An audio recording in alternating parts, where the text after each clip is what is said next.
High বন্ধুরা, আমরা গেছিলাম ঘুরতে ঘুরতে বলতে আমি গেছিলাম নিজের বাবার বাড়ি, আর সাথে গেছিলাম মামুনি বাবা।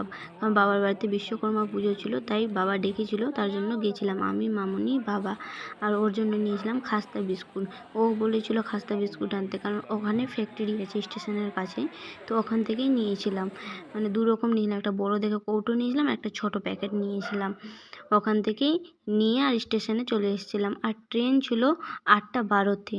সেই জায়গাতে ট্রেন এসছে আমাদের 10টার দিকে। মানে এতক্ষণ দাঁড়িয়ে আছি, মানে বিরক্ত ধরে গেছে, উঠছি বসছি আর ভালো লাগছে না, মনে হচ্ছে কতক্ষণে এবারে বাড়ি যায়। আর গরম তো বলাই যাবে না, এত গরম, বুঝতেই পারছো। দেখো 10টার দিকে ট্রেনটা ঢুকেছে, আর মানে ট্রেনটা যে ঢুকেছে এত ভিড়, মানে কি বলবো, মানে চাপবো না সেটাই ভাবছি, কিন্তু না চাপলেও তো হয় না, না চাপলে বাড়ি কী করে যাব সেটাই।